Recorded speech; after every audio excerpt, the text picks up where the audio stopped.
दिल्ली के जहांगीरपुरी इलाके में हुई हिंसा मामले में प्रतिबंधित संगठन popular front of India PFI के भी तार जुड़ रहे हैं। हालांकि अभी दिल्ली पुलिस ने आधिकारिक तौर पर इसकी पुष्टि नहीं की है, लेकिन इसकी जांच की जा रही है। सांप्रदायिक हिंसा में अब तक असलम, अंसार, सोनू समेत 26 लोगों की गिरफ्तारी हो चुकी है, जिसमें 2 नाबालिग भी शामिल हैं। इसमें से पुलिस ने 5 दंगाई अंसार, सलीम, सोनू, दिलशाद, हनीफ पर एनएसए के तहत कार्रवाई की है। इन दंगाई पर रासुका लगाया गया है। रासुका मतलब राष्ट्रीय सुरक्षा कानून। तो सबसे पहले ये समझते हैं कि ये एनएसए आखिर है क्या। एनएसए कानून क्या कहता है? क्या है राष्ट्रीय सुरक्षा कानून यानी एनएसए रासुका?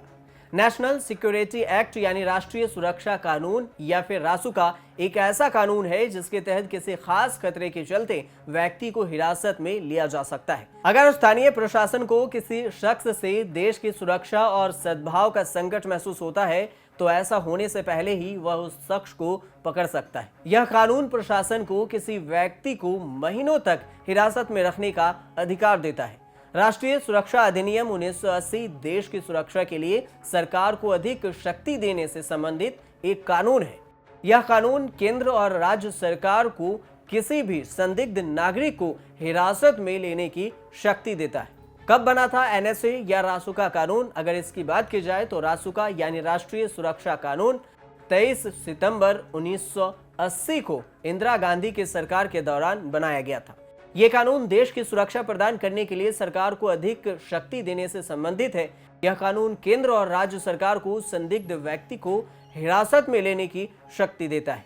रासुका कानून का अगर इतिहास की बात करें तो एनएसए का प्रिवेंटिव यानी निरोधक कानून है। मतलब इसमें किसी घटना के होने से पहले ही सरकार किसी को गिरफ्तार कर सकती है। प्रिवेंटिव कानूनों का इतिहास आजादी से पुराना है। 1881 में अंग्रेज सरकार ने बंगाल रेगुलेशन 3 नाम का एक्ट बनाया था। इसमें भी घटना होने से पहले गिरफ्तारी की व्यवस्था थी। फिर 1919 में रॉलेट एक्ट लाया गया। इसमें ट्रायल की व्यवस्था तक नहीं थी। ट्रायल यानी कि दोबारा सुनवाई, मतलब हिरासत में लिया गया शख्स कोर्ट तक नहीं जा सकता था। इसे गलघोटू या गैंगिंग एक्ट भी कहा जाता है। इसके विरोध प्रदर्शन के दौरान ही जालियांवाला बाग कांड हुआ था।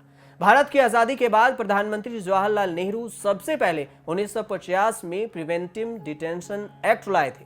31 दिसंबर 1969 में इस एक्ट की अवधि खत्म हो रही थी। ऐसे में इंदिरा गांधी के पीएम रहते हुए 1971 में सरकार विवादित कानून मीसा यानी maintenance of internal security act लाई थी।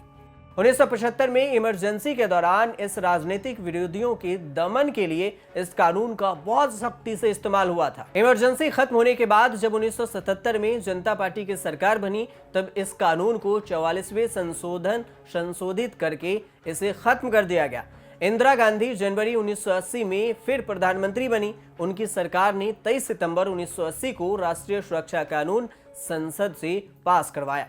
27 दिसंबर 1980 को ये तत्कालीन राष्ट्रपति नीलम संजीव रेड्डी की मंजूरी के बाद राष्ट्रीय सुरक्षा कानून या रासुका के रूप में जाने लगा। कानून के नियम कायदे की अगर बात की जाए कि इसके क्या नियम कायदे हैं और किस व्यक्तियों को गिरफ्तार किया जा सकता है, किस व्यक्ति को इस कानून के तहत गिरफ्तारी पुलिस बिना पूछे कर सकती है, अगर इसकी बात करें तो रासुका में संविधान से मिले सबसे बड़े अधिकार मतलब आजादी के अधिकार पर रोक लगाई जाती है। इसके नियमों में कुछ तथ्य शामिल हैं, जैसे कानून के तहत किसी को भी 3 महीने तक बिना जमानत के हिरासत में रखा जा सकता है।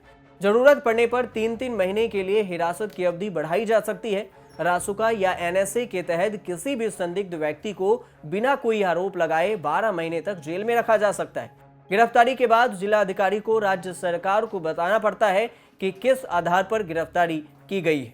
हिरासत में लिया गया व्यक्ति सिर्फ हाई कोर्ट के एडवाइजरी बोर्ड के सामने ही अपील कर सकता है। मुकदमे के दौरान रासुका लगे व्यक्ति को वकील की अनुमति नहीं मिलती। जब कोर्ट में मामला जाता है तो सरकारी वकील मामले की तफसील कोर्ट को देता है, यानी जज ही उसकी मेरिट जांचता है। ऐसे में हनुमान जयंती शोभा यात्रा के दौरान दिल्ली के जहांगीरपुरी इलाके में हुई हिंसा में 5 दंगाइयों पर रासुका लगाया गया है।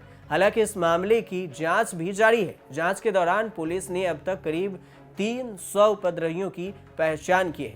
गृह मंत्रालय की तरफ से दिल्ली हिंसा में शामिल 5 लोगों पर रासुका लगाने का निर्देश दिया गया था। 17 अप्रैल की शाम को जहांगीरपुरी इलाके में शोभा यात्रा के दौरान हिंसा भड़क उठी थी। इसके बाद एक पुलिसकर्मी को गोली भी लगी थी और मामूली विवाद हिंसा का रूप ले लिया था। आप देखते रहिए न्यूज़ तक।